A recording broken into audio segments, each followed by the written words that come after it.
Hello, hello, hello. Welcome to BlckBold&Beautiful podcast, the Cultures podcast. How you guys doing? How you doing, sister? Doing good. How you doing?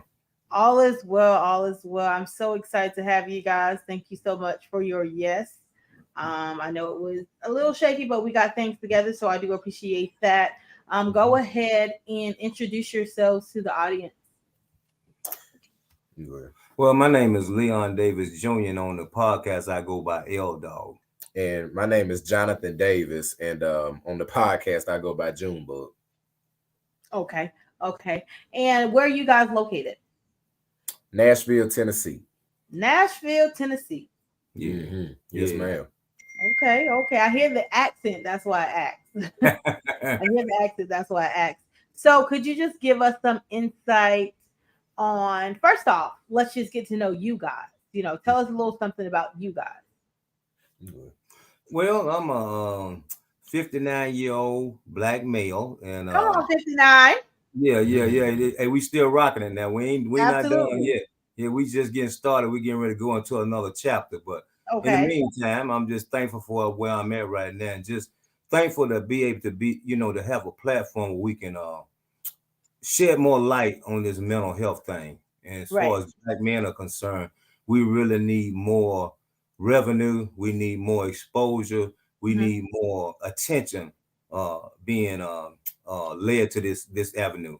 So with that being said, I'm a Tennessee State graduate. I graduated from Tennessee State with a criminal justice degree, 4-year degree in that, and also I graduated from American Baptist College with a 4-year degree. And my degree in criminal justice was at TSU. My degree in theology is at American Baptist College, and I've been working on my job for about 25 years. And like I said, getting ready to go into another chapter. But now this podcast is a real big part of my life right now because we want to change. My son says it all the time, so I'm gonna steal it from him before he gets a chance to say it. But we want to change the narrative of the black male one episode at a time, and we've been able to do that by being consistent over 2 years now. We haven't missed an episode in 2 years, so we're thankful for that.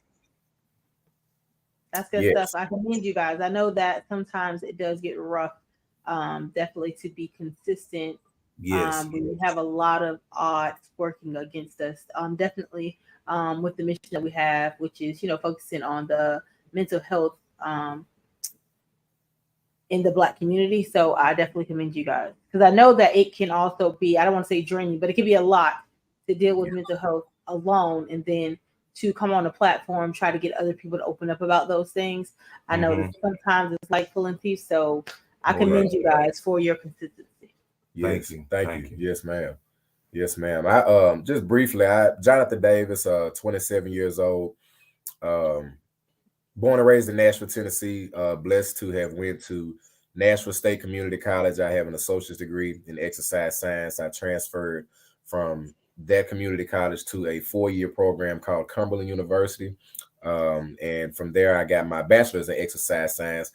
Just always have had a knack for anatomy and physiology. I broke my wrist around 11 or 12 years old, and I think that was hard to kind of get me to know, well, what bone did I break and how much do it cost me to fix and that type of stuff. So ventured into that, and I'm still passionate behind that. But naturally, I'm a valet supervisor at one of the 5-star hotels here downtown in Nashville. And outside of my degrees and whatnot, just a black man trying to go from Sunday night to Monday morning. I mean, let's just be honest. You got to take life a day at a time, and just take things in moderation. And that's been the beautiful thing about our podcast. Like my dad said, I remember it would be times where we couldn't get a guest. You know, we had to just scramble some things up. But it's been a blessing that in 119 weeks, we have went 119 weeks straight dropping episodes. So it's been a beautiful thing to be consistent and see the rewards behind it, and naturally get the feedback, good and bad, that we've gotten to make our podcast and our platform and brand a better movement going forward. Okay. And just get into what your podcast is about. Aside from name Black Men Vent 2, just let's get into the journey of how this podcast came to be, what you guys stand for, your mission. Let's talk about those things. Yeah. So Shoot, it's just interesting again, man, how far we've come. But August the 1st of 2021 was the debut of our first episode as a podcast. Mm-hmm. A lot of people don't know. We like to highlight that we're not just two black guys on a mic. So Black Men Vent 2 is a LLC. We're a nonprofit LLC here in Nashville, Tennessee that was founded, I want to say June the 13th. I could be a little bit off, in 2021 as well. The goal of the podcast in general is to essentially make uncomfortable conversations comfortable. Our mission statement at the end of the day is to find any and every black man that is willing to come share their story about how they've overcome, or are currently overcoming those mental health struggles that we all deal with, but we do not talk about those things. It's plenty of major podcasting platforms that me and my dad do our homework on. We like to say we're fans of $1 million worth of game podcast, the pivot, just sharpening our iron, if you will. But one thing we noticed is, where is the platforms for the 9 to 5 men? The man that's working at Walmart, that's doing them 40 hours a week, that's got to go feed his kids when he get home, got to make sure that the wife is good, and it's sleep, and we right back up the next day to do it all over again. When does that man get a chance to tell his story? Get a chance to vent, as we say. And the beautiful thing about venting, we like to say that venting has no ceiling.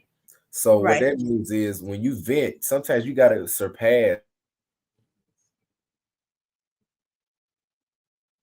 about your trauma. You talking about those things that you went through and stuff like that. And we just wanted to do something in Nashville that is not being done. And it is a blessing to say that with our podcast, we say it, and we're going to keep saying it until somebody else correct us. But research shows that we are the only black father and son podcast in Nashville, Tennessee. And with Nashville forever growing, it is not to be cocky to say that. It is more so a blessing, because what we're doing is really, really tackling the taboo subject of mental health in our city. So. Right. Good stuff. Now, I started my podcast in 2019. Initially, my podcast was just a safe place for people of color. It was a place where, because I feel like there was a lot of negativity shed on the Black community. So I wanted to be that positive light that was shed on the Black community when it came to talking to entrepreneurs, talking to, doctors and artists, different music artists. I've talking to football players. I've talking to actors, all of color. And that's not to single out anyone else, but I feel as though we don't get a lot of positivity. So that was my initial startup. That was my startup. And then in 2020, I experienced my own mental health issues, right? Wow. I had to start to deal with depression, and I started dealing with anxiety. And just as I tried to heal over that, I lost my mom in 2021, which, is huge. So then it wasn't just fighting to heal from just depression of everyday life, but now I have to try to do life without my mom. And for me, my mom was an anchor in my life, right? She was my go-to. She was my safe place. She's someone that, I could count on no matter what it looked like. She loved me, flaws and all, what a mother does. And so to lose her and to still be able to, I tell people, I said, the hardest thing in life has happened to me, and that's to lose my mom. Everything else is small. So I would never say that I got over losing my mom. I've learned to cope with it. Yes, and ma'am. I'm working through it, right? And I know when I'm on a downward spiral, I've learned my triggers. I've learned those things. I've done the work. And I am proud to say that I'm no longer in that dark place. I can say proudly that I'm not depressed anymore. I can say that my anxiety, I won't say that I don't deal with anxiety. I will say that anxiety doesn't get the best of me anymore. Yes. Right. So I tell anybody, if you do the work, if you work it, it will work. Right. Yes. It's going to take a lot of uncomfortable places. It's going to take a lot of hard conversations, like you said. It takes a lot of self-reflecting, and it takes a lot of knowing that it's okay not to be okay. If you need to cry, cry. If you need to scream, Right. scream. Thank you. Whatever it Thank is you. you need to do Thank that to get to the other side of it, right? Yes. Yes, ma'am. So in having my own mental health journey, I turned the podcast around to cater to mental health in the Black community. Good deal. So this is thank you. And this has helped me become a mental health advocate. It has opened up some major doors for me. I am so currently recently I was invited to, do you guys know what a TED Talk is? Yeah. Mm-hmm. Yeah. Mm-hmm. So recently I was invited to be on a panel for a TED Talk for a young Man, lady that's that I great. know. Wow. That's And great. for me, I know some people think it's minute, but for me, that is major, right? Yeah, that is major. Yeah. Yeah, that's major. Yeah. That's huge. Major. So, Yeah. it's just those wins that make all Yes. the hard Yeah. work, the late nights Yes. of crying, and not knowing what to do, not knowing if I'm okay, not knowing should I talk to somebody, should I pray about it. I'm Mhm. praying, but I felt like nothing was really happening as fast as I wanted to. True that. But without me knowing, unbeknownst to me, it was working. It just wasn't working at my pace. Right. Mhm. So, Mhm. that's what my podcast is about now is mental health. And Yes. I'm currently in school to become a mental health counselor. So I just love all things Yeah. mental health. I love it. Yeah. I love it. I love all things mental health. I love telling my story to help others. And I tell Yes. people I'll tell my story 1,000 times over if it's going to Yes. save one person. Yeah. So, That's it. that's BlckBold and Beautiful podcast. Yeah. I'm I actually love it. Angelina. Yes. So, Hey, great story. I Great love it. story. Yeah.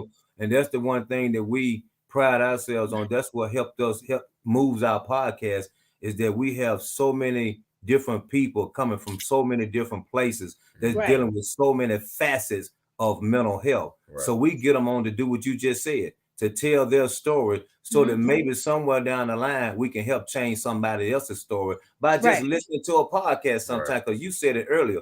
Sometimes you just need a different way of coping with the things that you're coping with. And if you find a way to deal with it, then you might can escape some of these negatives that go with the mental health thing. Right. You can escape it just by verbalizing and see.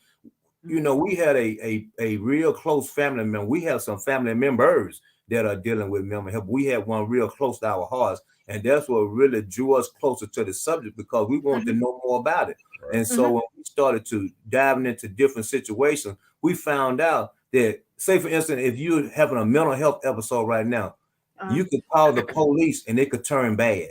We know that for a fact. You know what I'm saying? Listen, And let when me it tell you. turned bad, this person that we love so dearly ended up being incarcerated for several months before anybody found out what was going on with him. So that told us that we have several brothers and sisters that are incarcerated that are That should not be a mental supposed to health be. facility. They need to be dealt with in their minds, not dealt with about their actions. So we need to do something to bring awareness to this. So that just fired us up to do this podcast because earlier, before we started the podcast, I used to have a men's group at my house, and we would I would invite men to come over, my son's friends and some of my friends. We would just chop it up about life. I wanted them to tell me about their lives, and we would try to offer some advice or some wisdom from our lives. But we all can learn from each other because the scriptures tell us that iron sharpens iron. So we were learning from each other, and then COVID hit, and we weren't able to do it no more. So out of all of that, God took that thing that we thought was done and rebirthed it into a podcast. Absolutely. Absolutely. Something that is important that you just said was that you had, the men to gather at your house and you guys just chopped it up. Something big on the journey when it comes to you healing is definitely your community. And I learned that I had to, you have plants that grow and eventually some of those leaves are brown and it's time to pluck that off. Because if not, then that just starts to bleed over to other leaves. And sometimes that kills off a plant quicker than it would have had you handled that one leaf. So in that healing journey, what I have learned is everybody is not equipped to be with you on this journey, right? And some of those people that we love dearly are the issues. They are where a lot of that surfaces from, which is why it's good to learn your triggers so you know who should be around you, who shouldn't, what you can be around and what you can't. what triggers you and what doesn't. If you're a person that I know, if I'm always around you, you are always negative and I'm already struggling, I probably should be around you. Right. You know, if I am one who's like, oh, you know, I think I need to go to therapy, or I'm talking to you like, hey, I'm thinking about unaliving myself. And for you to say, oh, child, you're all right, you don't need that. Right? Because, you know, in our community, let's be real, that's how they handle it. It's just like, oh, you're fine. You think, no, I'm not fine. I am right. You know, so community is definitely something that needs to be done. And like you said it too. So in 2020, that was a part of so my husband is a sheriff, and he called his job in the midst of that because I was trying to unalive myself. Right. Naturally, he called like, hey, can't come in. My wife is having a really bad day, you know, naturally, because he's a sheriff, they have to send someone here, right? And I had to go to the hospital, and I had to do 72 hours. So I was Baker Act, right? Yes. Now, granted, I went in, I'm like, nope, don't want medication, don't need nicotine, I don't even do drugs. I'm not gonna start taking y'all drugs. I don't need nicotine because I don't smoke. I was able to go in there and advocate for myself because I was okay, but I told him I just had a moment. And I feel like you should be entitled to have a moment without being thrown into a crazy house or thrown behind bars. Because if you think about how many brothers and sisters are locked up because they were not properly evaluated, opposed to just thrown in a jailhouse like, oh, you know, you're doing this, we're gonna lock you up. That is a lot of my why. So that is a lot of why I want to get into mental health, so I can be that advocate to say, hey, no, we're not gonna lock them up. Let's do a psych eval. Let's see how the mental is first to see if maybe it's not that this person needs to be locked up, but maybe this person needs to go into a mental facility to possibly do some type of therapy to see if that helps. Now, if we went through all the possibilities and those have not worked, and you are just still in certain patterns, I get it. Also, what we have to know is that mental health can be a generational thing. Yes. If your mom is depressed, her mom is depressed, her mom is depressed, what do you think you get from it? Depression. Because you are operating in that, and to you, it's normal, which is why I say sometimes it seems taboo, but sometimes it's just normal, just a normal lifestyle for people. Yes. Yes. Because if I see as a kid, if you can always kind of look at a person and know what their parents are like. Prior to getting to an adulthood where you have your own mind and you can shape life how you want to shape it. But if you look at like a maybe like a preteen on down, you can kind of tell like what kind of parents are at home. And I think that's something we need to consider too. Our parents. My dad is 78, right? Wow. And do you think in his time, girl, my dad was born in 1945. Them people wasn't talking about mental health. No. It wasn't a thing. No. It wasn't. Yeah. It wasn't a thing. Yeah. You know, and back and see, I'm glad you went there with this conversation, because that's what we deal with that a lot on our show, is that we talk about a lot of times we come from a history of mental health. You talking about coming over here from our motherland on slave ships, and being in the bottom of the ship. Some of that is in our DNA, whether we know it or not. You know what I'm saying? And we still are dealing with that, and we still healing from some of the things that they went through, because like you said, in the early 30s, 40s, that's something that maybe you was dealing with, but you didn't talk about, because you just said it. You got to be strong. You get out there and make it happen, and you stay away from the man so that you don't, all this type of thing. And so that was a mental health thing, you know what I'm saying? And then we come through the Jim Crow era, we come through the Martin Luther King, the civil rights era, and then we come through the 70s and the 80s with the drug wars and all these type of things. All of that stuff that we're dealing with is our history. And now we come to a point where it's almost like it's coming to a head, and it's going to have to be dealt with if we're going to move forward as a people. You know what I'm saying? And then we have to look at this too. I'm not a conspiracy theorist, but if you just look at it, you can see that there's some stuff going on that that's out of our control. You know what I'm saying? And it's stuff that's aimed at our community to take us down. Because the first thing that's going on for sure is they're doing everything they can to break up the black family. And the first thing they do is take the black man out of the black family. You take the black man out of the black family, what happens to the black race? Right.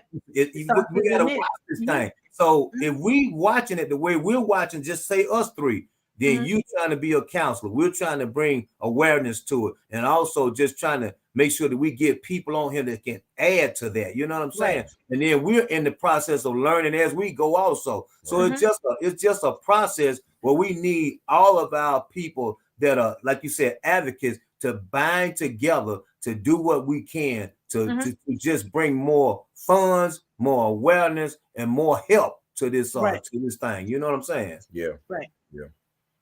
Absolutely. Listen, I am one that believes that, like I said, it's more than just, something you get. It can be generational.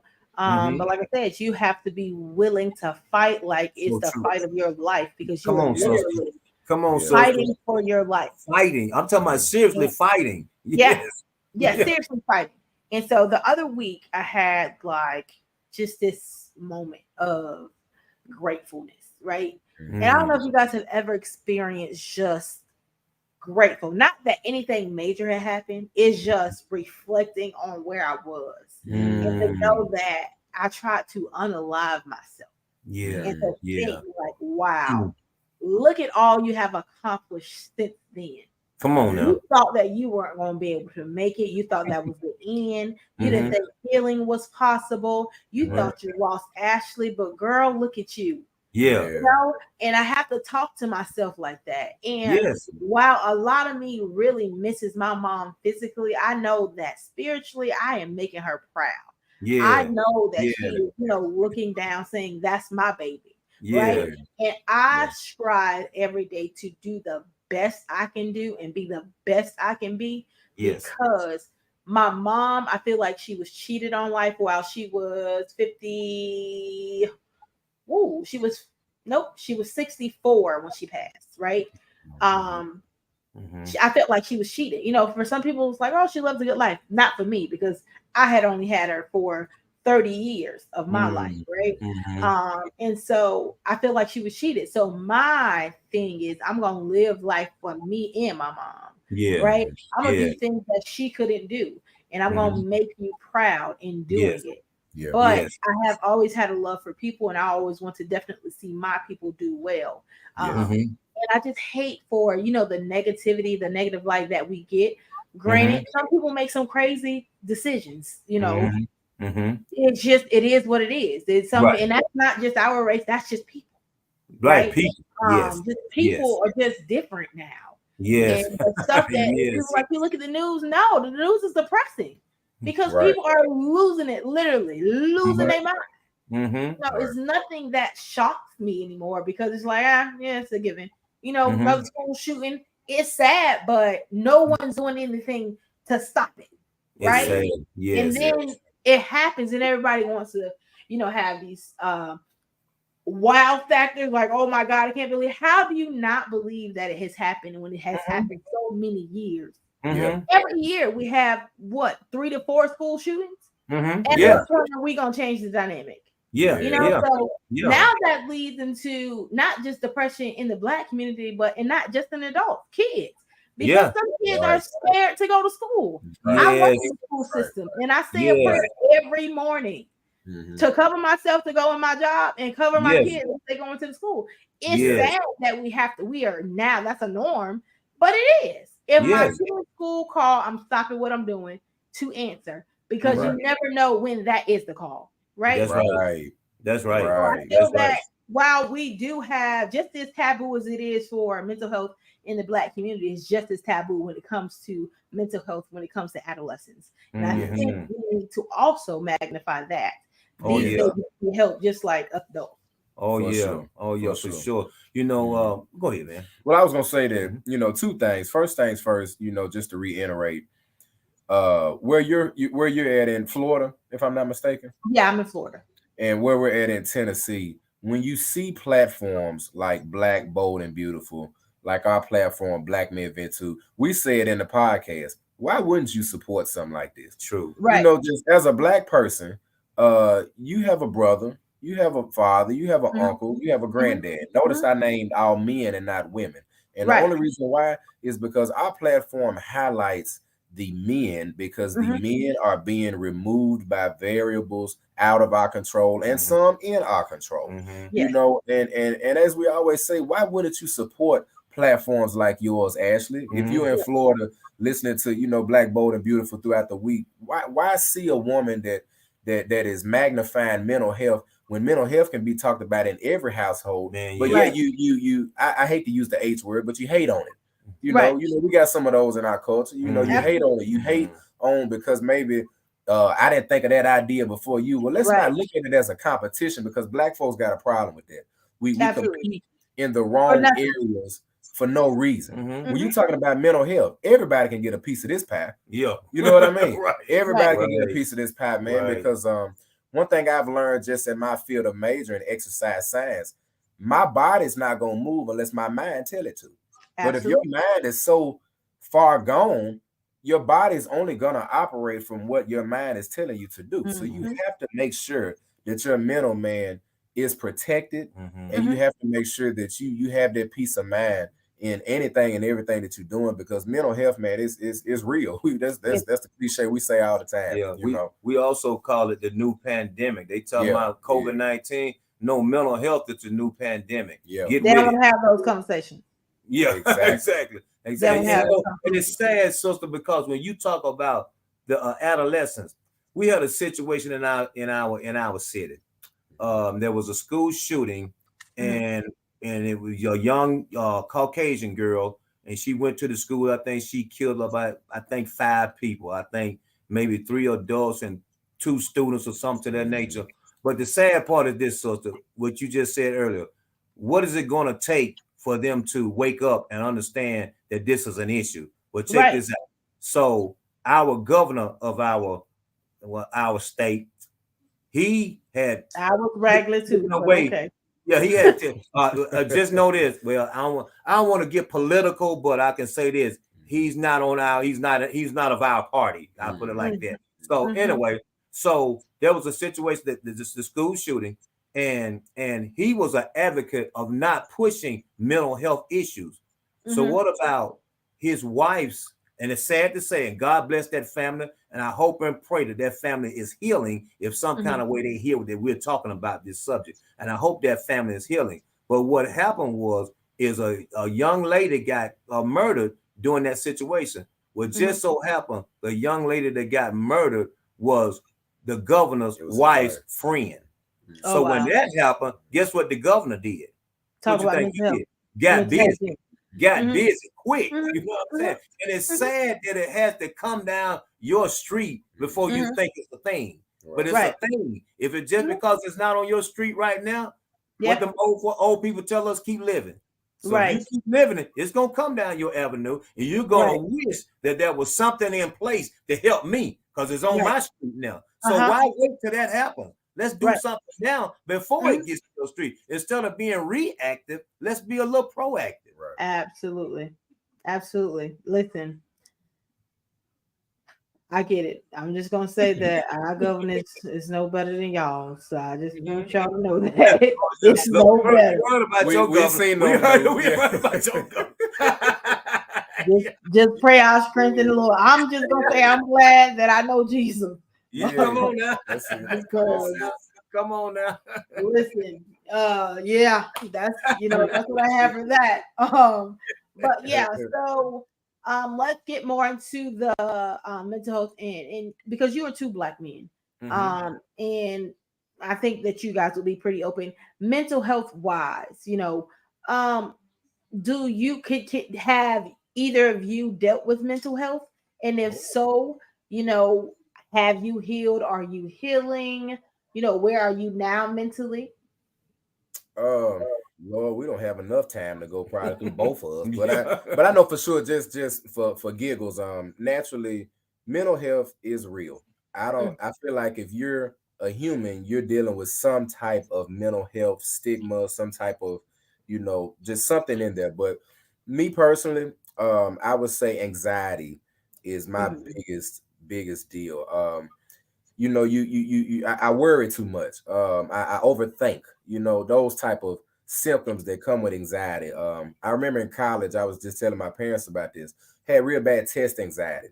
Anatomy and physiology was my favorite subject. I could look at anybody's knee and break it down from your ACL to your MCL. Like I just love A and P, but it was something about looking at them black letters and on that white paper, man, that I just froze up. It wasn't that I didn't study.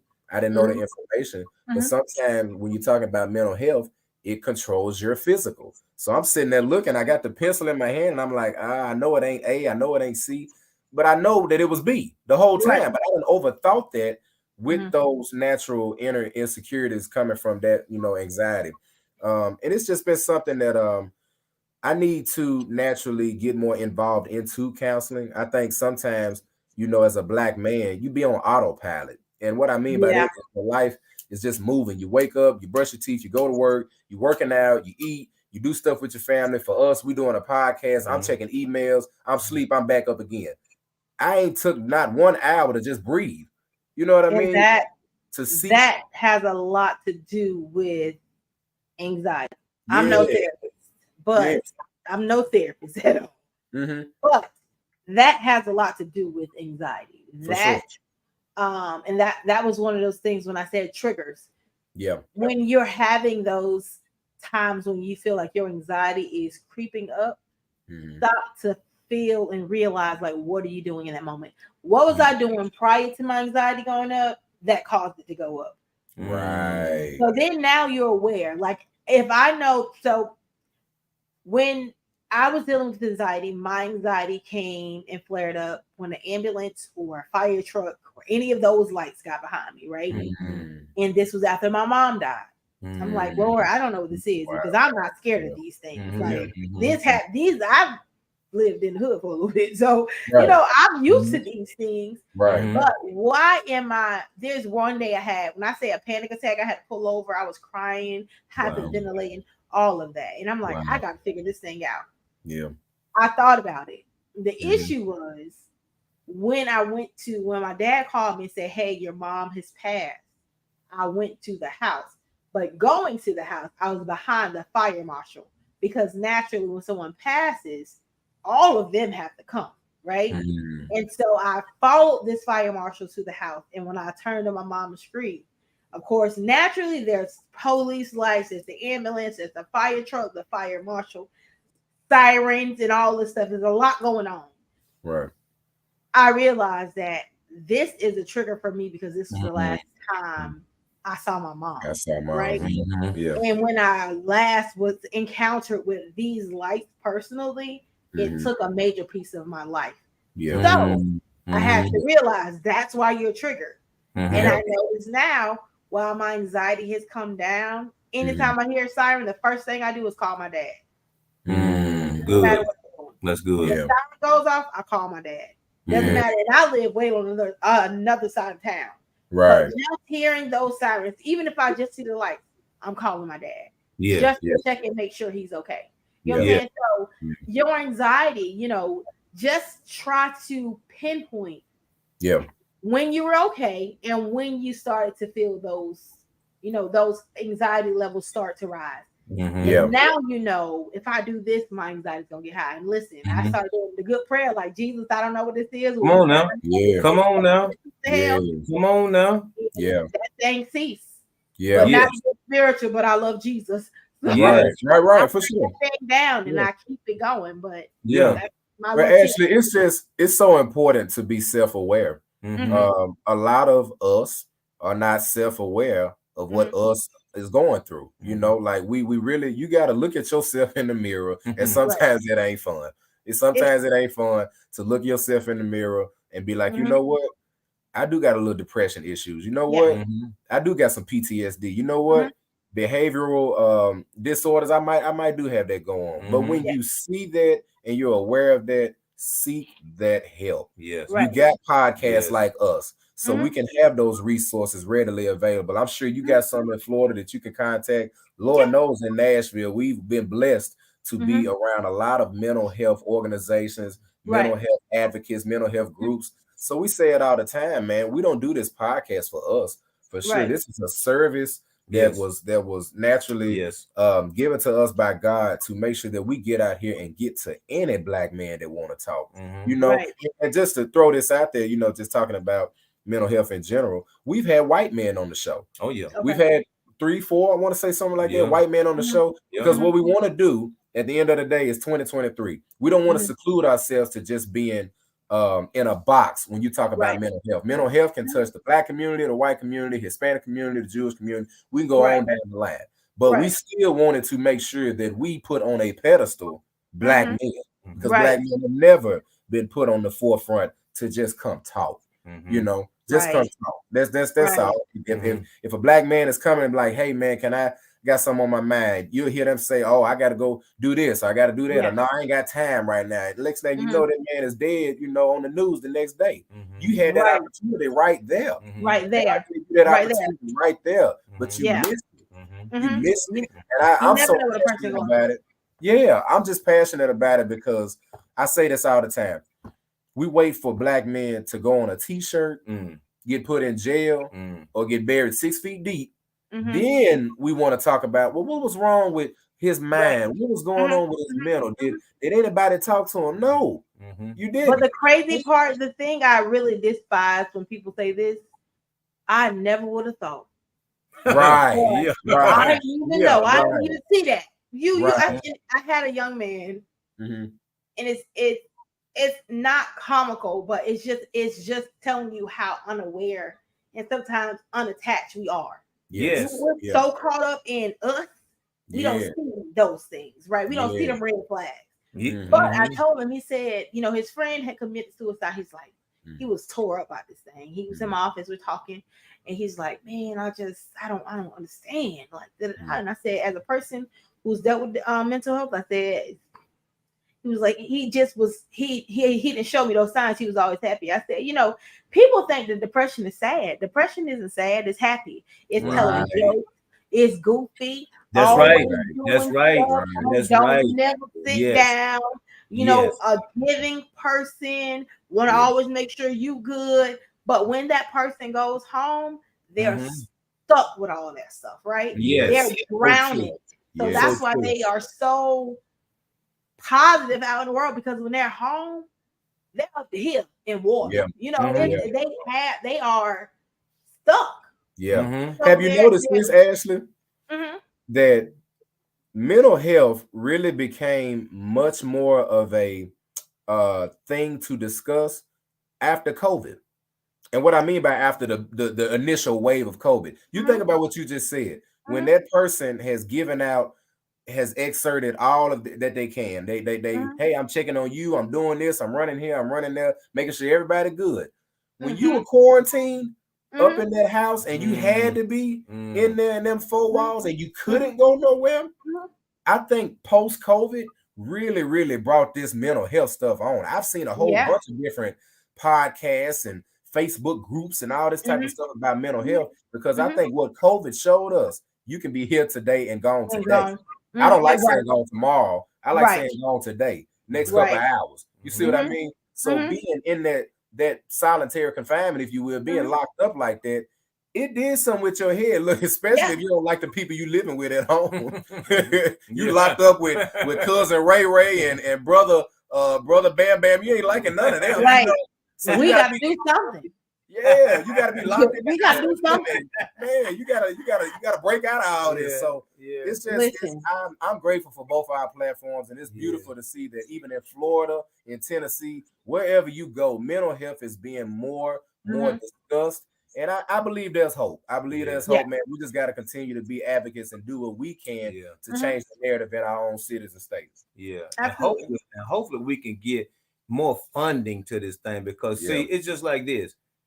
When we was dealing with our episodes and and going through the things we were going through with our close family member, one thing that we found, you will find facilities that didn't have beds. You know, you have we got several facilities in our city, and they would tell us that they don't have beds, and we got to put him away for 2 or 3 days just to get a bed.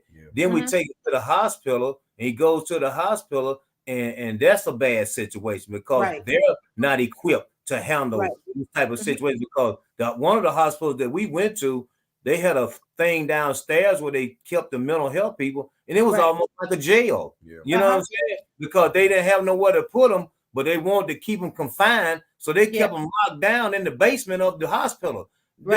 Come on now, you talking about somebody that don't have mental health issue, but just had a situation in it. Like and you got them down there in this basement with people that really are need some real help, and they down there, you know, like what in the world, you know what I'm saying? All I did was get a few words and shout a little bit, and now here I am. Listen, Mr. Leon, let me tell you something. Let me tell you one thing, and I tell people this all the time. Being Baker Act for them 72 hours, let me realize I ain't as crazy as I thought I was. Come on now. Some folks out there crazy. See, you having them on this is they everyday life. Yes. Girl, you ain't as crazy as you think you is. You better get together, baby. Because you about to be stuck. Right. You exactly right. Some people allow, I think I seen a post somewhere that said you allow 10 minutes of a bad moment to ruin your whole day. You know what I mean? You've allowed 10 minutes of that. Come on now, you've allowed 10 minutes to ruin your whole day, and now you 72 hours. Like you said, now you on a vacation that you don't want to. Now you on a vacation trying to get out the vacation. That's crazy. You don't need no flight. You don't need no flight tickets for this. Unplanned. Free room, board, meals, free everything. All that. You don't have to worry about it. It's okay. You don't have to worry about it. I went to my therapist because I was having a moment, and I still go to therapy. I don't go to therapy as often, but I go like once a month just to check in and make sure everything's good. And last time I went, he kind of whooped my behind a little bit, you know. And I'm one that I understand that I can say that sometimes you the problem. Actually, you need to get together because you did that to yourself. You the problem. But what he said to me was, I think I said to him, somebody's gonna make me snap. Okay. And so I told him, I said, listen, you got Ashley, you got Angelina. You want to deal with Ashley. Come on now.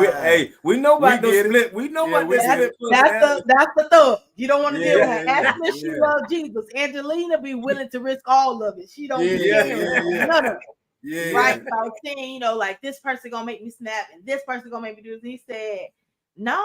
He was like, nobody has control over you but you. And nobody has control over your emotions but you. So if you snap, that's because that's what you wanted to do. And if you do this, that's because that's what your choice. It wasn't because this person gave you permission or you. No, that was your choice. So stop saying somebody made you do something. No, it was a choice you made. Yes, ma'am. In a moment of being hot. And now you are stuck with all these emotions. This person's going about his day. Listen, I'm in a place now protecting my peace, baby. Everything's not worth it. I don't have the energy. And I tell even when it comes to my husband, if we're having some heated ministries, I say, listen, I don't have the mental capacity for it. Like we don't have to show fit, or he's like, hey, what's wrong? You okay? Protecting my peace. So I like how you worded that. Heated ministry. Yeah. I like that. And the reason why I'm just highlighting that is because a lot of times, Black folks, they run from confrontation. And I think confrontation can also be good because it can enhance. First, there you go. It can enhance your mental health to better understand where the confronting comes from. Where the emotions come from in that. And another thing I wanted to allude to, a rapper that I listened to, Larry June, he said, don't call yourself a man if you can't keep your composure. So when you talk about popping off and stuff like that, as a man, you can't do that. Every action doesn't need a reaction, and you got to know when to react versus responding, because that's two totally different things too. So it's when you, like you said, and I think that comes with age, it comes with experience, it comes with trials and tribulations. We didn't get it, the first couple of times. We had to bump our head a few times, but at the end of the day, like I said, for us to be what we are now, I'm pretty sure that, like you said, your mom's looking down. She's pleased to see that Ashley and Angelina, whoever you decide to be, you know, she's pleased, you know what I'm saying, that you holding yourself true, you know, to just make sure that you advocate behind the experiences you dealt with. So right. Yeah. That's why I have my name is Ashley Angelina. So Angelina is legit my middle name. Gotcha. But I have them together because them two people there got to learn to balance each how to other. coexist. You know, they got to coexist. Angelina be, boy, she goes to jail time.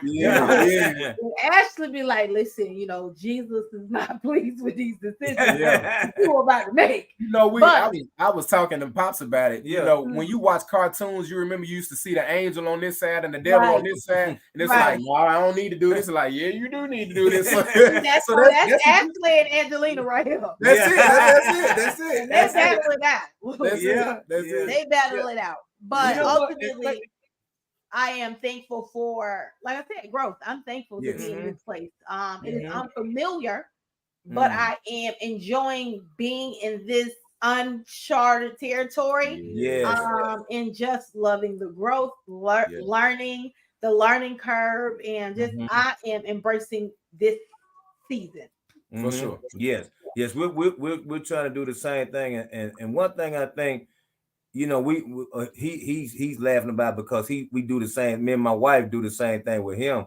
Is Jonathan and his nickname Junebug. Yeah, that's two different people. We're trying to get him out of Junebug and more into Jonathan because Junebug is the party animal dude. You know what I'm saying? And we try, but by the grace of God, he's done a lot. He's done great now, and we're doing things together as a family. And then we have another son, and he's doing things now. So we're just happy where we are. But what you said, once you become aware that there are two different personalities, that's a whole lot of the battle right there. Right. Understanding that you got split personalities sometimes, and even to the point, you know, like you said, learning. And through my mental health journey, I've been learning that, you know, the right side of your brain is like the logic part, like the part that does the mathematical equations and all that. Then the left side is like the part where the emotions are, where the feelings are and all that. And sometimes you can't get the emotional side to roll over to the other side because there are some things that are stopping it. And that's when you get stuck in between the Angelina and the Ashley. So you know what you do to take a moment? You have to take a moment to help yourself get to a point where I can switch this emotion over to this logic side and understand that emotionally I want to snap on somebody, but logically that ain't gonna work. So you got to allow yourself the time to do that. So when you say give me a moment, that's great.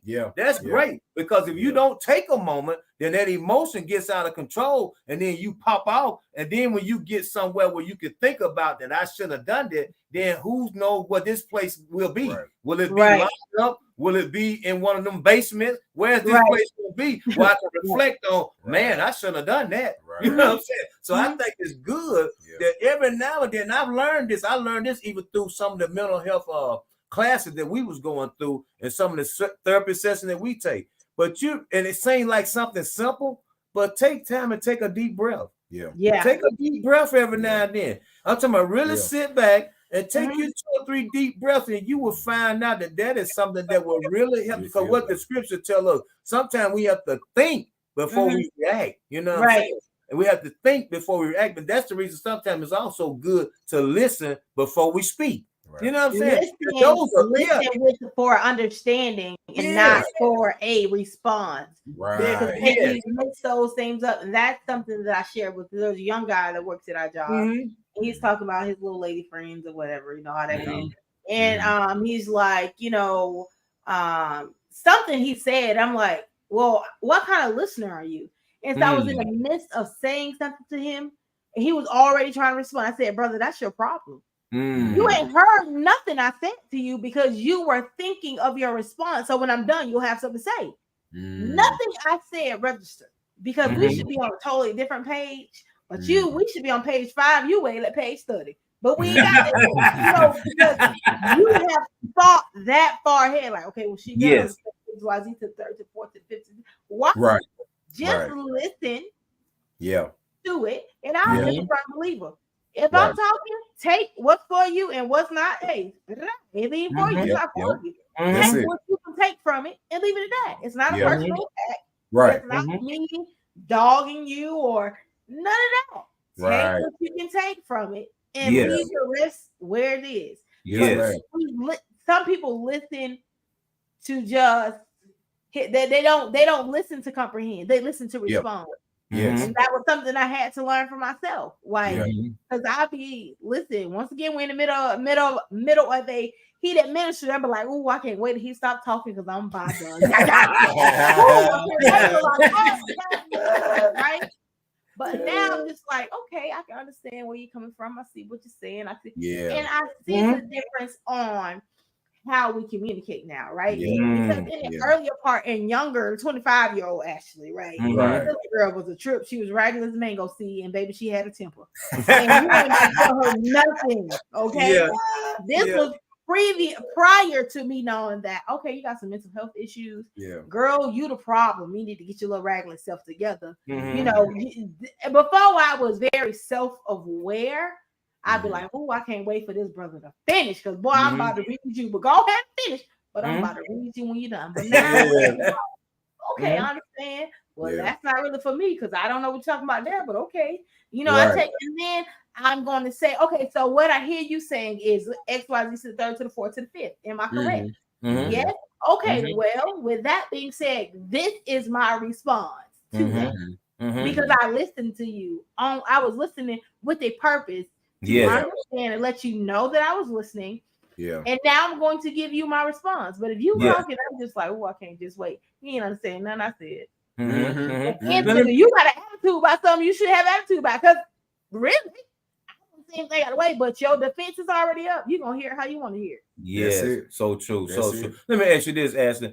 Is that a procedure that you learned somewhere, or did you just started doing that? Did somebody make you aware of that active listening that you just explained, or did you just start doing it on your own? So I will say this: in being in the field that I'm in, when it comes to becoming a mental health counselor, I've taken a lot of course, psych classes like there you go, stuff like that. And I told people too that actually had a lot to do with me in my healing journey. Because not only did I go to therapy, not only did I have prayer, but I also have done the work as far as the things that I learned, the things that I can apply to me, I do. And the thing, like I said, what's for me, I retain it. And what's not, I spit it out. But I had to realize that I got to a place in my marriage with my husband where I realized that I was just going to focus on me. And that's not to say bump you, but it's just like, all right, well, let me not focus too much on what he got going on. Work on me. And now that I've worked on me, I can probably approach situations better. I can respond better. So in just practicing that, I realized that I was the problem. I didn't want to be told nothing. First off, I'm the baby, right? I'm the baby on my daddy's side, my mama's side. I'm the youngest granddaughter on both sides. Baby, you ain't about to tell me nothing. I came in spoiled. Okay. You ain't about to tell me nothing. But you know, I didn't listen. It was always him. You know, I never want to see my flaws, just on his flaws. And I had to realize, like, girl, no, you got some issues, baby. You got to, girl, you got to work this stuff because you a little raggedy. And before you try to, you know, love somebody else and fix somebody else, you have to learn to love you first and fix your little life and get it together. Because that's the only way you can only truly coexist with another person if you have truly worked on you, right? If you're aware of your icks, if you're aware of the things that trigger you, if you are aware of, you know, your body language, the way you talk to people, the way you respond to things, the way you take things, you have to work on those things to coexist. Because if neither one of us work on that, we gonna clash. And one thing I said to him was, we have to heal little Anthony and little Ashley. I said, because them two, they not gonna work well together. But when little Ashley and little Anthony have healed, Big Ashley and Big Anthony can coexist because we don't deal with that. You know what So I'm saying? true. That So because your true. childhood traumas and all ain't got nothing to do with me. I didn't even know you didn't, brother.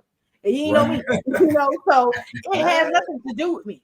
That's So right. when you get upset about something that had 1100 years, brother, I wasn't even in your life. So I don't understand why I got to deal with the backfire. You know what I'm saying? Mm-hmm.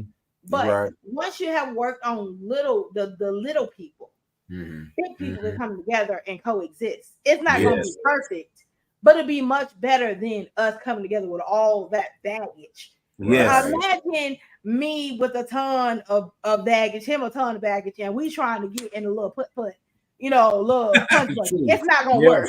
That's Something's not true. gonna fit.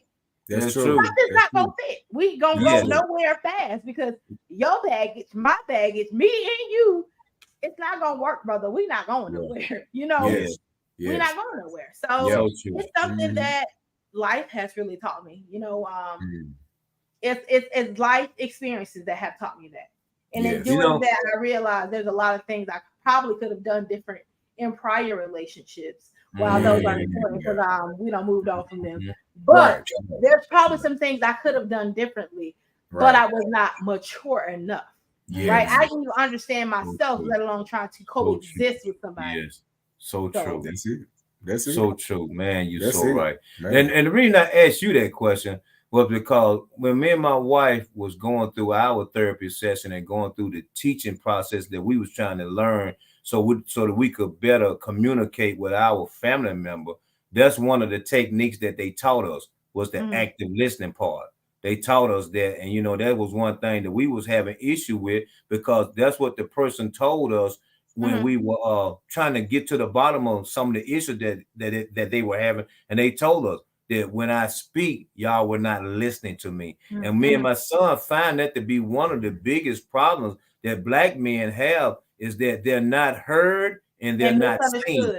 And they're not seen. And see, when you have a Black man that go all day without being heard or seen, and then he comes home to his family that's supposed to be loving and supposed to be the ones that will hear him and the ones that will see him, and then they play him to the left. Oh, that brother got some issues, and he want to talk. And if he don't get a chance to talk real soon, he gonna lash out somewhere, and it might not be pretty. It might not be pretty.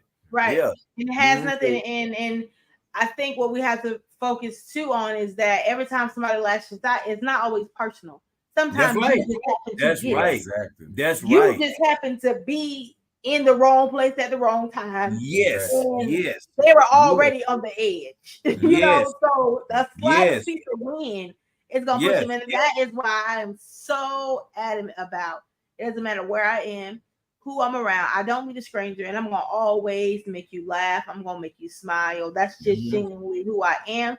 But I say that because, and I'm a hugger, and other people like, you shouldn't hug people because people have spirits. Well, I believe in Jesus, and I believe that I'm covered. So I'm just gonna leave that there. A spirit can only come in me if I invite it in. So that's just how I feel. But I'm a hugger because I believe sometimes your high or your hug could save somebody. You never know what a person playing. Nobody ever wakes up and say, "Let me tell the whole world I'm gonna kill myself today." Nobody ever wakes up and say that, right? Right. You never know when is your. And I wrote. I wish I could find it, but I wrote something that said something to the nature of, you never know like where a person is, and you never know how your high or your hug has saved them, right? Because they could have been like, you know what? When I leave this grocery store, that's it. I'm gonna run right into this traffic.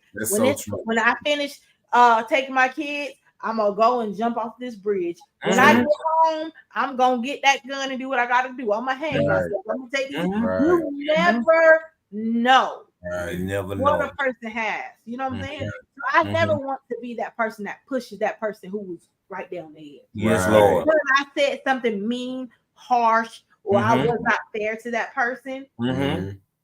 Is the last time somebody said I said something is when they killed themselves or unalive themselves. I won't be able to live that. That's why it's so important on how you treat people. And like I said, dealing with that mental health, I realized that because there's a lot of times I have been out having a good time with friends and I came home and listen, y'all, I was sad. Didn't know, scared to go to sleep, just scared to be home by myself. That's why I was always going, right? Because I was afraid of what could have happened if I was home alone. Because I was just that far deep into depression.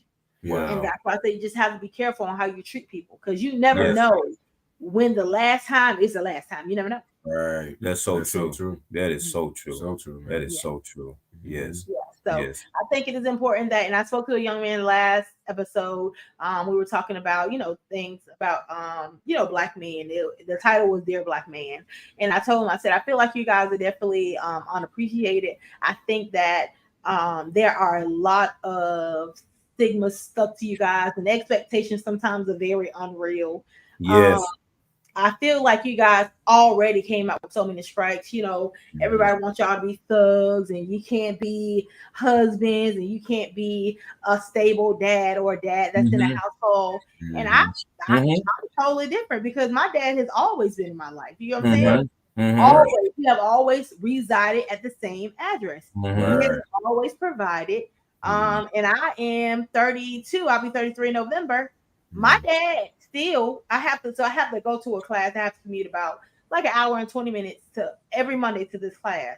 And at 33, my dad still tells me, you get out of that school, don't talk to nobody, make sure you break the class, get in your car, don't give nobody a ride, call me when you. He's still, very active in my life. Yes. And I'm 30, and I told my brother, I said, I'm almost certain that Daddy think I'm 5 still, because brother man be on it. Like, where you at?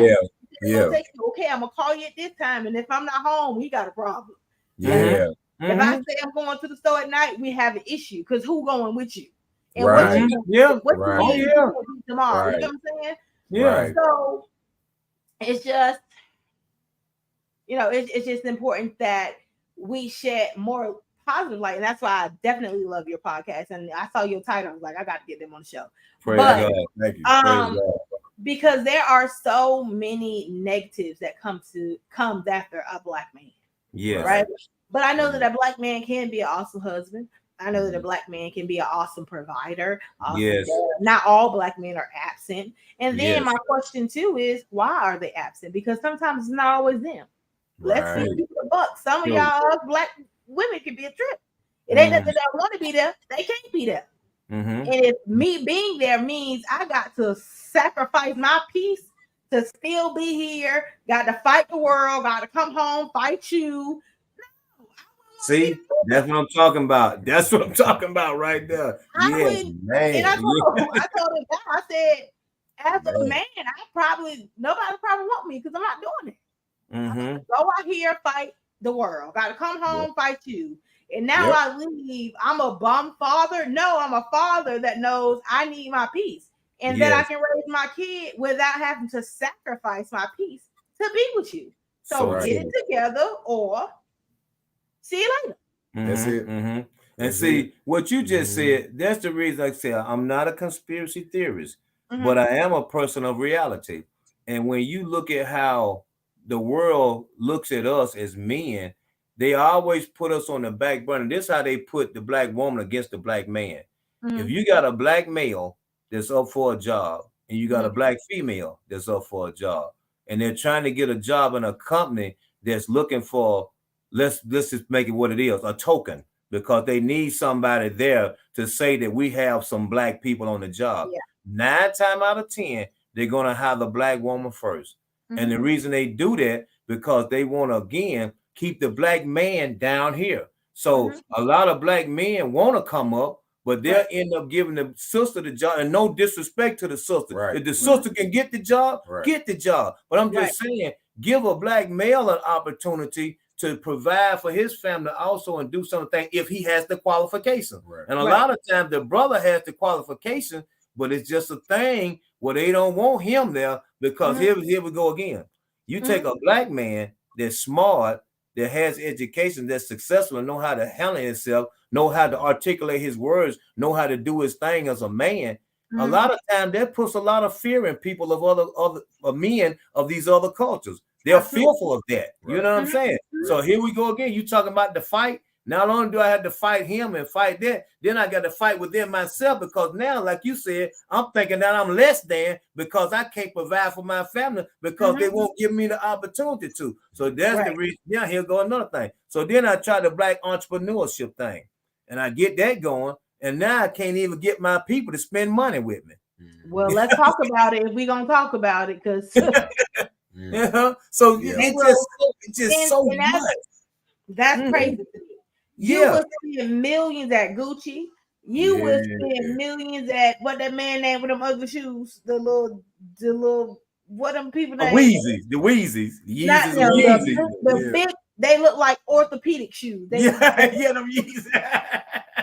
Y'all spend all that money, but when I come up with the brand, you won't spend them. Look. We can't get them to buy this. We can't get them to buy this, and it's a great price. But you don't go buy a $1,500 belt. Come on, make sense. But then when you start your business, you expect me to support you? No, sir, brother. Yeah, you got life twisted. Because when I was selling them $10 shirts that you couldn't afford, but your shirt is less of a quality than mine, you selling yours $15, $20. I don't think so. That's not how it goes. You don't get to pick and choose. Or it's what I have around here is I call them local celebrities, right? And so that's just the popular crowd. Everybody knows everybody. Everybody go out together, whatever. They support and they never give the people who are in the out crowd a chance, right? But when you have your business, you want. I'm not doing that. I'm not doing that. I'm not doing it. And I realize that when it comes to this podcast, when I go on TikTok, it shows you the views. No lie to y'all, the video I posted to y'all had 800 views in 20 minutes. You know how many likes it had? 1. But you viewed it. You might as well like it. I asked you to comment. We're not immune. And we're not immune to that. Look, let me tell you this story. So what about when we first started our podcast, we were looking for funding, to just help us get money for advertisement, get money for to do the thing that we need to do as a podcast, equipment and all this type of stuff. So we applied for some grants. What about there's not one grant in the United States that we look for on a government link. There's nothing out there for 2 black men that are doing the things that we're doing in the black community. Father and son thing. Nothing for that. So that's letting you know they don't even want this to happen. They don't want this because y'all are already beating the odds, because really y'all not supposed to be getting along. He's supposed to be locked up. You're supposed to already have a record. Y'all shouldn't have a relationship, and y'all surely shouldn't have a family dynamic. Y'all have already beat the odds. Praise God. I commend you guys already for that, because that alone is a lot compared to what is usually advertised for the black community. Like absent fathers, or my dad not here, so I'm gonna run to the streets. I'm in the game. And wow, Jonathan May. What'd you say, Junebug? That's your nickname. While Junebug might like turn up sometime, Junebug still in his good graces, where he not calling you a whole bunch of stress. But I understand the stresses of him being out because he's a black male. And people have gotten killed for absolutely nothing. So I get that. To say that, hey, you're not in jail, you're not dead, you know what I'm saying? You're not in a program, you ain't out here with 1,001 children not taking care of. There's a whole bunch of scenarios that comes with being a black man that you're not. And so, you just said all that. And we get no support for what you just said. So we thank you. We thank you, sister. We thank you. I was, like I said, when I saw your podcast, I was just scrolling, and because we are in similar realms and with mental health and black podcasters and all that, that comes through the algorithm and everything like that. I'm like, I got to get them on the show, because that sounds. I'm like, I really kind of wishing I was a black man now, because I'm supposed to be on that show. But I definitely appreciate your yes. And continue definitely doing what you guys are doing, because while right now it may seem like nobody is watching, somebody is. And I can contest and say that because I have thought that nobody was paying, like, girl, you get on here every Sunday at 9 o'clock with people to talk and nobody paying no attention. But am I wrong? Because I have people write me all the time, say, I saw your podcast, I listened to your podcast. Yeah, praise God. People, I had somebody write me, to a couple of people to write to be on the podcast, and that was different for me because I'm used to sending out 20, 15 emails a day, and sometimes to the same people. I know they're like, Lord, this girl write me again, and I am. Because you know, it's gonna be yay or nay, and if it's a no, it's fine. Right. But you're gonna get me some type of answer because you ain't answered last week. Okay, let's try it again this week. Right. Let's try it again the following week. Consistency is key. And don't be consistency. Yeah. So my other question to you guys is, I know that you guys have talked about your mental health, but let's just talk about what advice do you have for other Black men, definitely father son, who may be dealing with mental health, who's not really knowing how to get out of that funk or what to do about it? What advice do you have for them? Me personally, be patient. Be patient. I think it is truly a journey, and it's not so much focused on the destination that you get into, but be grateful of the journey, and in that journey, you're gonna have those ups and downs. You're gonna have those moments where you need to scream. You're gonna have those moments where you need to cry. Then you're gonna have the happy moments, where you can rejoice and be glad of whatever endeavors you've accomplished or achievements you've reached. But I think it's important for all Black men to be patient. Because, brother, the cards that you were dealt with all the time ain't your fault. You know what I'm saying? And I think I've learned that, Black men can be so conditioned by their environment that it captivates their mental early on, which is so important, as we talked about earlier, to really, really advocate behind kids and adolescent mental health, because it really starts there. It don't start when you 20, 20, 40, 50, so forth and so on. It starts with the children. So I think it's important for Black men to be patient with themselves and understand that if you've went through 10 years of trauma, it's going to take you probably about 20 more years just to get it right. You know what I'm saying? So you really just got to understand, be in the reality of knowing that, what you went through does not make you who you are today, but who you are today is going to help you for tomorrow. And I just think it's important just to be patient on that end. Yeah, from my perspective, I just think, and I know it sounds cliche-ish, but it's real. Black men have to find somebody that they can confide in.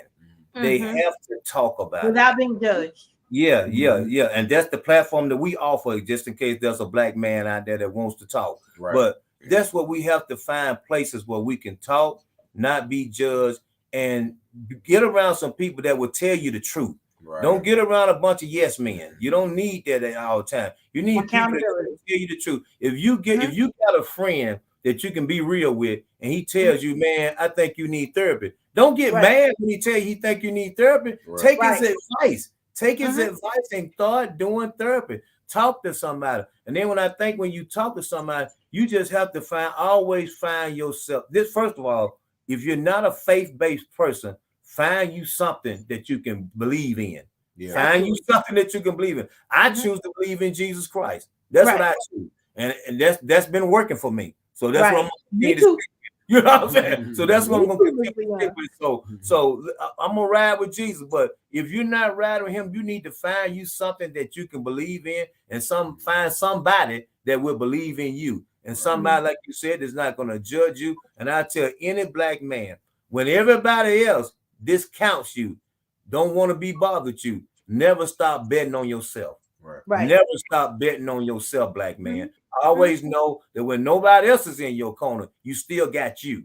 And if you continue to bet on you, I guarantee you eventually you're going to win. You can't lose them all. Yeah. You can't lose them all. I played sports for a long time. I was on some bad teams, but every now and then we won a few. You know what? And you being on the bad team, you learned a lot of skill set on how to win. You went back, you know what you did wrong, and you were able to tweak that thing. Yes. It's okay. Listen, life comes with no manual. And that's what people have to understand.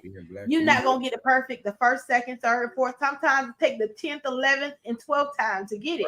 That's right. Getting it, getting it is the goal. But nobody is perfect. You're gonna make mistakes. Yes. Right. Nobody. Parenting doesn't come with a manual. Yes. Life don't come with a manual. It don't tell you. And I tell people all the time, baby, adulthood and parenthood is the most ghettoest place I have ever resided. I say that all the time. You know, like all the time. I'm ready to stay in a child's place because of what? Like you just threw me out here in this hood, and you know, left me here to fend for myself. That's it. It's not winning. It's just I'm not winning all these battles. No. You know, like this can't be the same dollar that my mama fed me off of because the math ain't passed it. Man, She had at least 50 cents. I was trying to get it to 1 cent, so I had to say I got some. Right.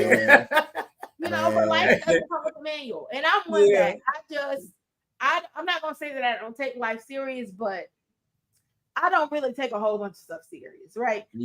Because life has its own stressors, and life is all very, very stressful. So people who are always serious can't enjoy life, can't never laugh, can't enjoy.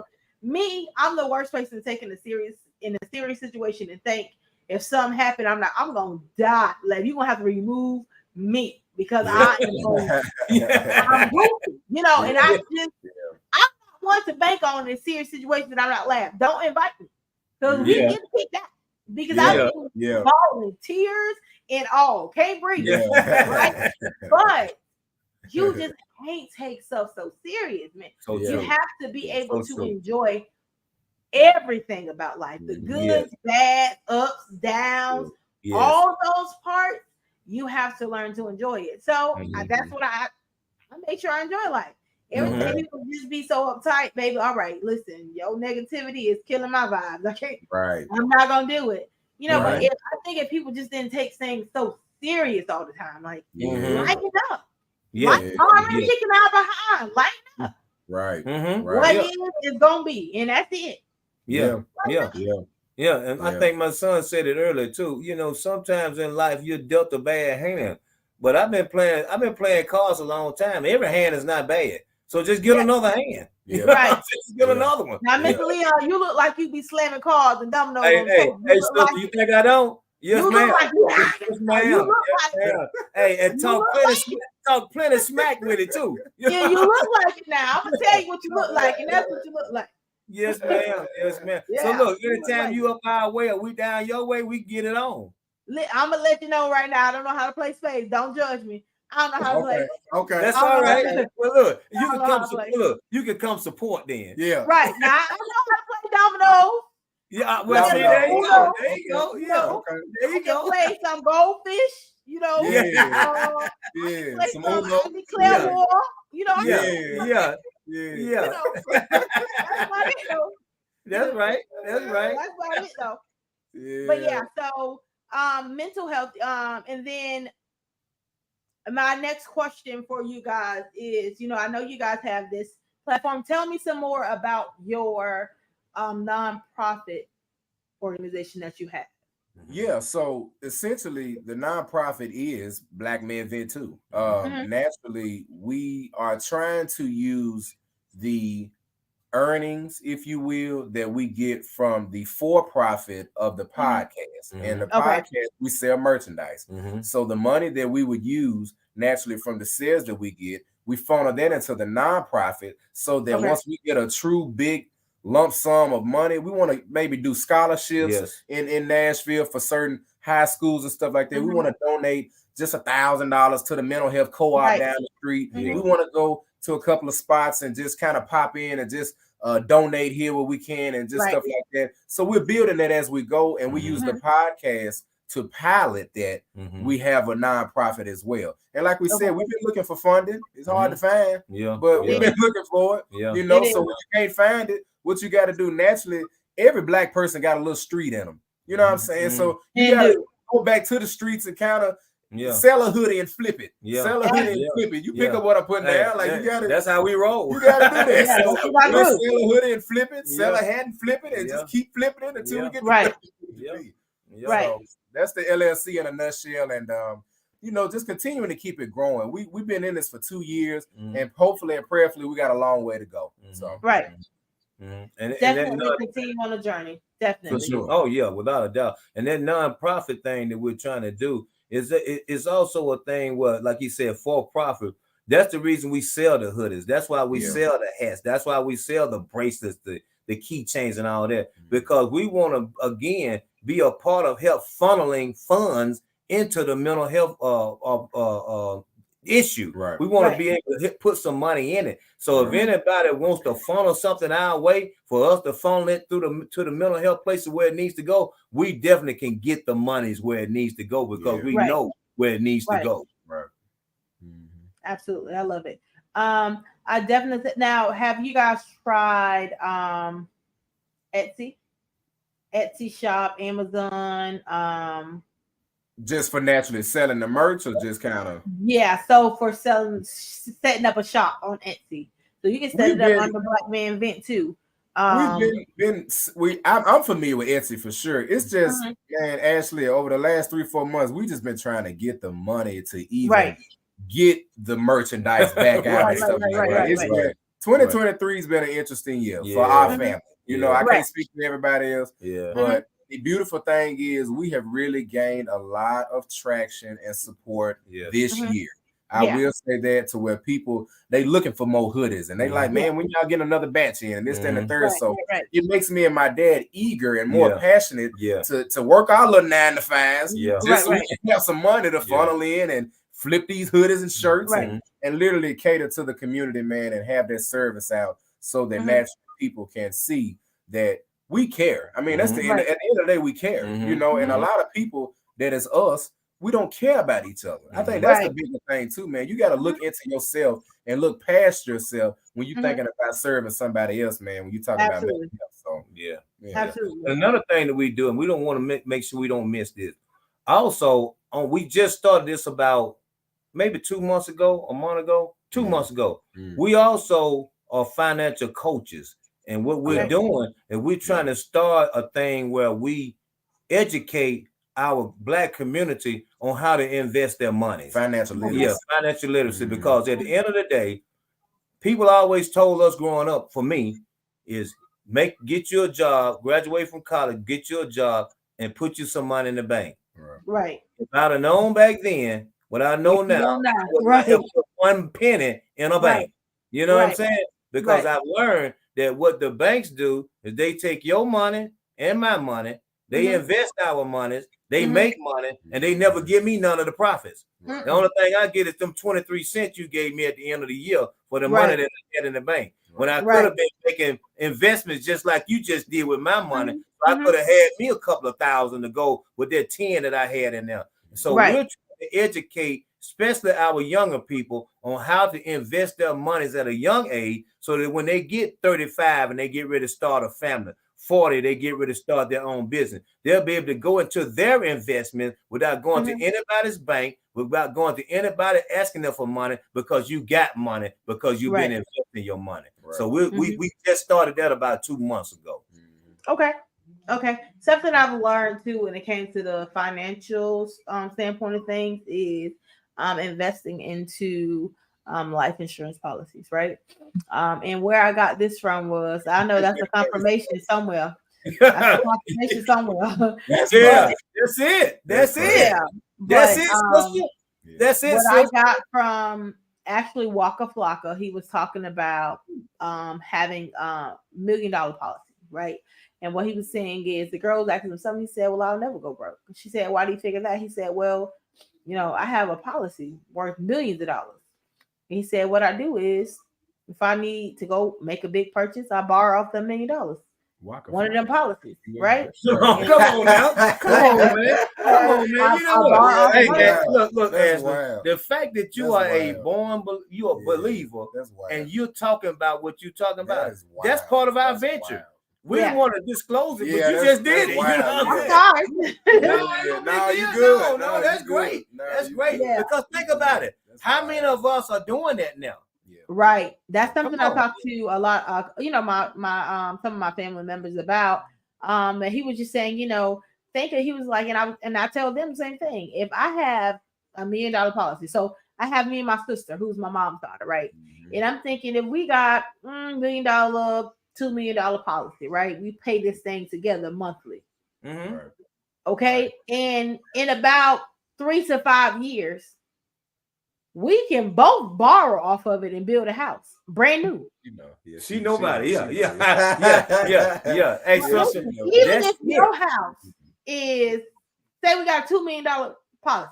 Mm-hmm. Even if my house is 200,000, 300,000, yours 300,000, Mm-hmm. right? That's only $600,000 we taking out of that $1 million. Yeah. How much money do you have left? Yeah. Taking out $600,000. Mm-hmm. You know what I'm saying? In the best case, the worst case is you don't pay. That's The right. best case is you pay it back, but you paying yourself. Exactly. You know why? paying Because yourself. you're building that value back up. Yes. So, Yes. that's just like if I say I got $100,000 Yes. and I'm gonna borrow 20. Mm-hmm. Yeah. I know if I don't pay that 20, I got 80. Right. Yeah. That's right. But if I say, oh, well, I got a little couple extra, I'm gonna go ahead and put $1,000 back, or put $2,000. That's $1,000, $2,000, $20,000. I'm investing back into into yourself. Back Right? into yourself. And wait, Yes. it's tax-free money. It's not something you pay taxes on. That's right. That's right. That's right. But we got to get smart like other folks. See, it is a Because that is the legit. Yes. That's the thing, sister. That's the thing right now. This was a divine connection, Ashley. You just don't understand. Yeah. Like, this was a divine connection. Yeah. Man. Everything you just talked about, that's literally what we talking about. That's what we've been getting into. Yeah. Okay. The whole thing. Mm-hmm. Yeah. Mm-hmm. Yeah. Wow. So, you have to, and I tell people all the time, it's just, people like, oh, you don't come out. I don't come out much because I'm different. And I've realized that. And I've realized that I can't flow with what everybody else, because that's not who I was cut out to be. I was cut out. If everybody going this way, I was definitely meant to go that way. And people don't understand that. And I used to feel bad, but I don't anymore. Because I love who I am becoming. And I found myself more educated. Yes. I found myself with more willpower. I found myself to accomplish a lot more. Oh, yeah. And I am in a better place mentally. Yes. Not trying to go with people, please people. Listen, baby, I'm for you, I'm not. And that's it. That's the end of it. Yeah. I'll go on that. No, that's a complete sentence. There's nothing that needs to be said after. No, the end. There's no but, however, come. There ain't nothing that come after that. Just simply no. Right. But once you learn like your purpose and know that it's okay not to fit in with the crowd. I'm not a crowd fit inner. That's not me. Right. Now I can go and I can make friends anywhere. Right. But I'm not a go with the crowd type of person. That's not me. No, I don't want to go to the club. I would rather sit here in my house and eat me a snack and watch me some TV, because when I get off, I'm gonna be watching me catching up with my channels. I like to my sister, I'm like an old lady. I can't catch my shows, but on the weekend, I'm gonna grab me a good snack and I'm gonna catch up on all my shows. Unbothered. Unbothered. Right. Unbothered. You're right. Yeah. Right. I'm sorry. That's what I enjoy. That's the part of my self-care. And that is a part of the plan I have created for myself to work on me and to better myself mentally. Yes. Self-care is essential. Self-care. Sometimes you have to be very selfish with yourself, even when it comes to your spouse and your kids. Right. I need this time for me. Right. The other night, I left and I got to make sure my kids ate or whatever. I went to my session with my therapist, felt much better. I said, you know what, Lord, I ain't going home. I'm going to go to Applebee's. I'm going to take my little laptop and figure out what I need to figure out. And I ate my little shrimp because I love shrimp. And I love me a good fry. And guess what? Can't nobody tell me that Applebee's don't have the best kiwi lemonade on earth. So that's what I and I enjoy being with myself. Exactly. Saturdays, I've committed to myself. I'm gonna get up. I'm gonna go get me some Starbucks. I'm gonna find me something to eat for lunch, and I'm gonna enjoy my day. You have to start investing in yourself, because what I realize is I'm a pourer. right? I Mhm. love pouring to people. Yeah. And sometimes I'm at the bottom of the cup, like, hey, Mhm. Right, Mhm. right, Yes. right. that's Yes. when the crash Mhm. happens, right? And Yes. that's when you are in a not so okay place. Right. I'm not doing that no more. I done been Yes. there, done it. I Mhm. can't help you, baby. I'm Mhm. so Yeah. sorry you going through it, but sugar, you got to figure this thing out by yourself. Let me tell Man. you, I know a man that can fix anything. Come on now. It might not be when you want it to, but it'll Come on now. happen. That's the best I can do for you. You know, Yes. Yeah. because Yes. Yes. what can you give when you have nothing? Yeah. Yes. Yeah. And Nothing. like you said, Yes. if you're a poorer, you got to find time to refill. Yeah. Right, You got to do that. Yeah. right, Yeah. right, No doubt. right. No doubt. So, like I said, not to get churchy, but I love Jesus, and I go No, love man, that's church. all right. We Ain't love, nothing wrong That's with a that. little look, bit we of love that the church. We love Baptist the and church. Pentecostal in me a little bit. It's a little Yeah, bit of yeah. Baptist and Pentecostal in there, so I'm Yeah, sorry. yeah, Yeah. yeah. Yeah. We love that. We love it. We love Yeah. it. Yeah. So, ultimately, I think that everybody has to evaluate itself, find your triggers, understand that you need to find a community that works for you, that is for Yes. you, Yes. understands what Yes. you're going through, is kind of send it to that, understands it, and supports you in it. Yes. And those are important. And find your triggers, journal, read, run, go to the gym. Yes. Whatever that looks like, do Yes. that. I am a Yes. my zodiac sign is a water sign. I'm a Scorpio, so naturally I love the water. Mhm. I don't like to get in it, because I don't really know how to swim like that. And I know there's no way to swim, but I will go get my ankles wet Yeah. because that's a release for me. Yeah. Yes. So you just got to find what works for you, and if Yes. it works, work it. That's Mhm. it. Mhm. That's it. And you just said it. And when you find what works for you, don't allow people to make you feel guilty because you're not in their box. Yeah. Yeah. Yeah. Because I Mhm. don't. So I true. enjoy my time Mhm. to Yeah. myself. That's Mhm. it. That's Yeah. it. Mhm. And I like enjoy you my said, time. when you ready for that time, your even your husband know not to bother you in that moment. Because I can't do it. I can't do it. I Yeah. only got enough for me. Yeah. Look, you said you told him to death do us part, but don't let it get any close. Right. Right. Yeah. Yeah. Right. Yeah. At this moment, you got to know when you are in an unsafe zone, brother. Right. You can really go to death, do us Good part. deal. Yeah, So, yeah. We didn't say how you got to get there. Yeah. So right. Naturally or unnaturally, Yeah. get back up a little bit. Yeah, That's yeah, right. yeah. That's Yeah. right. That's right. But yeah, That's I right. have definitely enjoyed you guys. Oh man, Oh, we've it's been been fun. Oh man, we've enjoyed you. It's been fun. Yeah, yeah, Yeah, it has been please. awesome. I thank you so much. Go ahead and give them your social media tags so they can follow you guys. Yeah. Uh-huh. Yeah. Man, so Facebook is, as it is mentioned at the bottom here, Black Men Vent 2. You can find us on YouTube, Black Men Vent 2.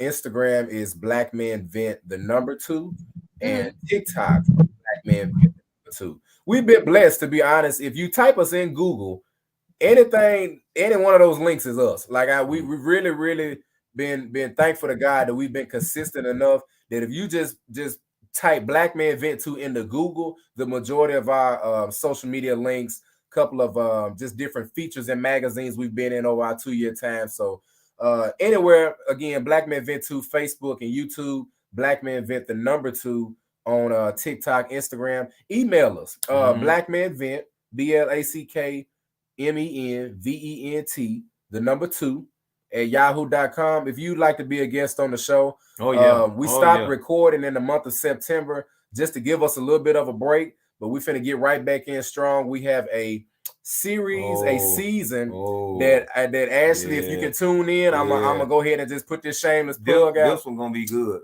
We have a season that we've titled Co-Parenting Conspiracies. We're gonna talk about the baby daddies, we're gonna talk about the baby mamas, we're gonna talk about the good, the bad, the in between, the whole month of October.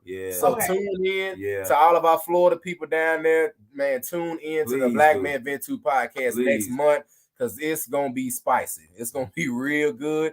And yeah, man, just again, Ashley, thank you naturally and the BlckBold&Beautiful podcast for having us. Yes. Just thank you for your time, and again, just giving us the opportunity to show some love and vent on the show. Yeah, and we definitely want to tell you, sister, to keep pushing. Yeah. Go ahead and get that degree or that certification, whatever you're trying to pursue to further your education in this field, because it is needed. Right. And also, if there's anybody out there that's looking for any financial literacy, tune into our podcast on Friday nights. This Friday. Friday nights, man. Friday. We'll have the link out there. My son usually does the flyers. He's real good at that. That's a lane that I don't even try to step into, but he's good at that. But he puts the flyers out and it has all the information on them. But sister, keep doing what you're doing, and that financial thing that you own, keep spreading that news also, because that's you know, Jesus Christ gives us the good news. Part of it is financial freedom. Yeah. Right. Yeah. Right. No doubt. Right. I am doing a series, since we're talking about series. I am currently putting together a series called After I Do. Leon, I know that you said that you are married. I'm not sure if that is something that you and your wife would like to be a part of. Yes. What it will consist of is I want to get people who've been married a year to 25 years, 50 years, 60 years, the more the merrier. Each episode, I'm going to talk about all things marriage that happen after I do. Right after the wedding is over, after all the pretty glitter glam. Let's talk about those not so pretty days. You know, talking about the ups and downs, ins and out, how mental health has wavered in, because you know, I know that, you know, in the beginning of my marriage, you know, you always hear people talk about you know, how, you know, life happens, you lose parents, you get sick, stuff, and you're kind of like it's in one ear, out the other until it starts to happen. So, like I said, I lost my mom, and about a year later, my husband lost his dad. Both which were huge angers, you know, indefinitely in our household. They would come here often, hang out together. So that's two huge pieces missing, you know, out of our lives and our kids' lives. So, just talking about those things, financial. You know, talking about spirituality, you know, just all being unequally yoked. So, you know, just those are the things that would be talked about. And my goal is just to have couples that are very transparent, who's willing to ask whatever questions may come from other people, because these are live streams. So I don't really control who comes on and comment. Of course, if the comment is not related to or crazy, because we had a whole bunch of crazy comments in here. I had to block them. That's what I was doing when I was looking down. But Angelina was trying to flare up, but Ashley was like, "This going and you know." Don't let the devil win. Don't let him win. So definitely, but if you guys are open to it, I would love to have you. I'm putting that series together. So I'm excited about that. I'm launching something for mental health. Once I launch it and get it out there, that was something Jonathan and I were talking about earlier today.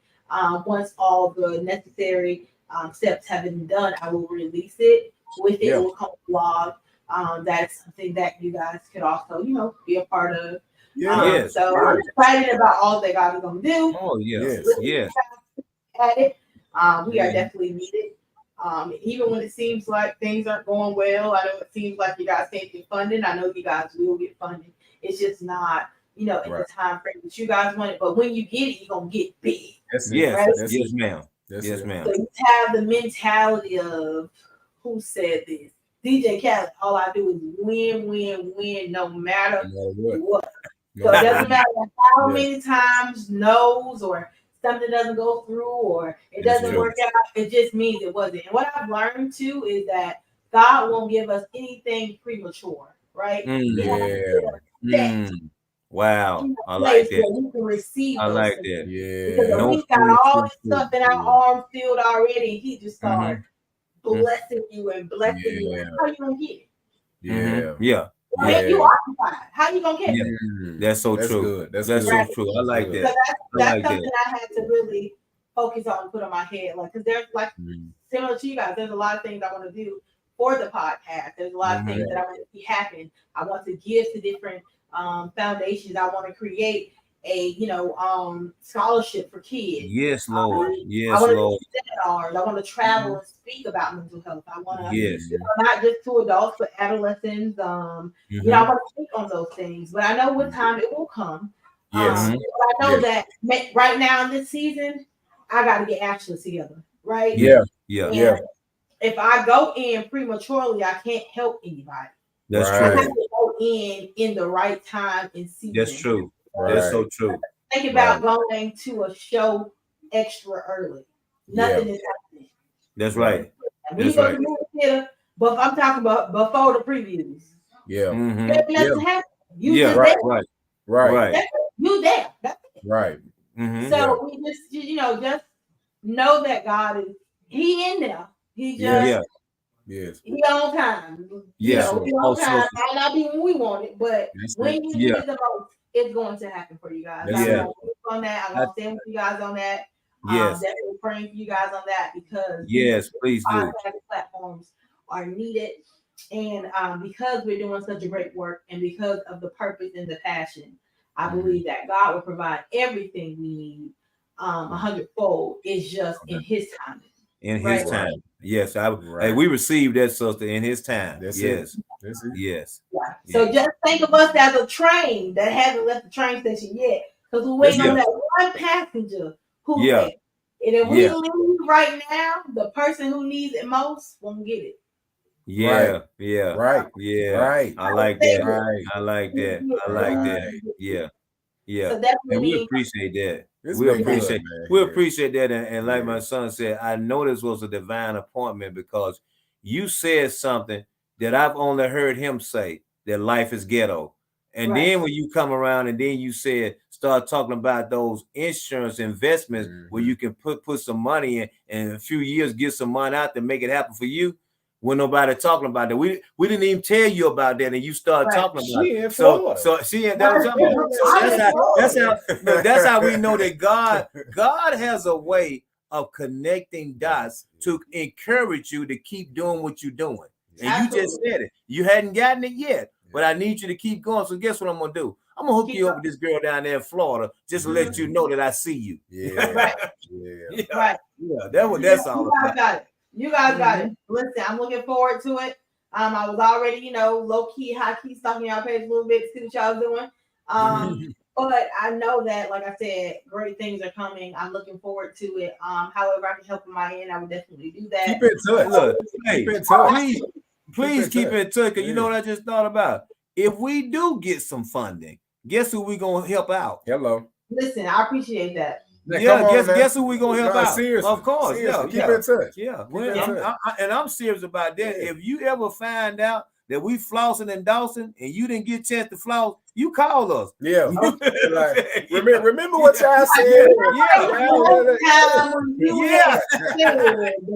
Because look, we don't want Angelina to come out. So whatever we do, keep Angelina over there. You let us know. She's doing pretty good. She's doing pretty good right now. Okay. She's doing pretty good right now.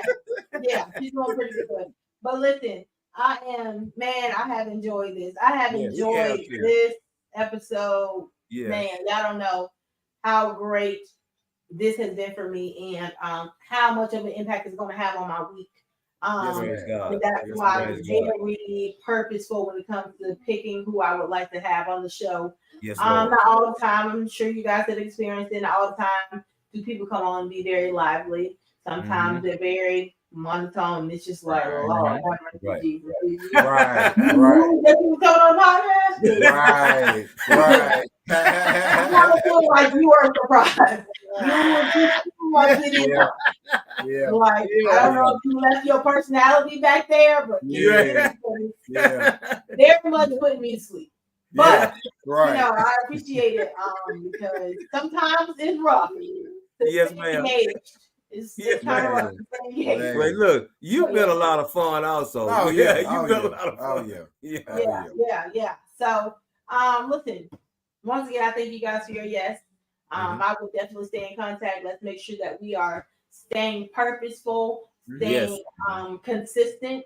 Most importantly, keeping God first and knowing that all will be provided. We just have to keep at where we're at. We are meant and built for this. Yes. So I'm going to go as far as saying that this is our passion. This is what we were picked out to do this. We were picked on purpose. Right. So just keep doing the great work. Just keep doing it. You Likewise. keep likewise. So yes. Yeah. So that is my time. I thank you guys so much. I am Thank you, sister. Lena. Thank you. And I just look forward to working with you guys. I look forward to keeping in contact. Like I said, if there's anything that I can do on my end, please let me know. And if I get them $1 million, I got y'all covered. That's it. And then look, and just know that I'm gonna go ahead and speak this. I know my son, he takes care of this end too. But in the future, we like to have you on our show. We also do We've women. done black women. We do black women also. Yeah. I know. And the fact that you're in the mental health field, we like to get you on. No, also. for sure. Yeah. Okay. Yeah. Now, do I need to come with my beard or what? I need to. Hey, you good at being you. Do as the church say, come as you are. Just come. Okay, then I'm gonna do that. Come as you are. Yeah, I'm gonna do that. Just definitely give me the information. I'm so open for it.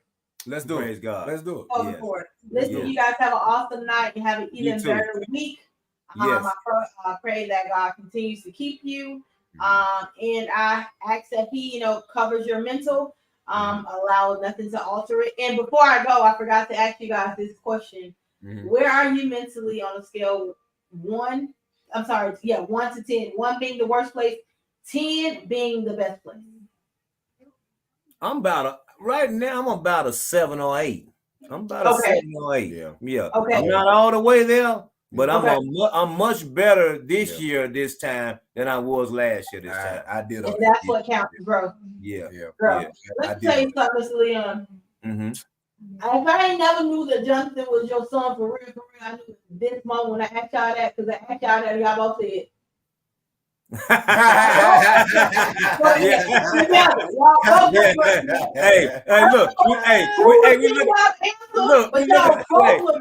We looking for our help. You're right. This is so right. Yeah. Y'all both said. Yeah. But yeah, so it's been a blast talking to you guys. I will be in contact. You guys have a great night. Like I said, have an awesome week. And yeah, we'll talk to you guys soon. Okay. Yes, ma'am. Thank you guys. Sister. Appreciate it. Have a good night. Have a blessed night. Hey, have a blessed night also. The time is 10:52.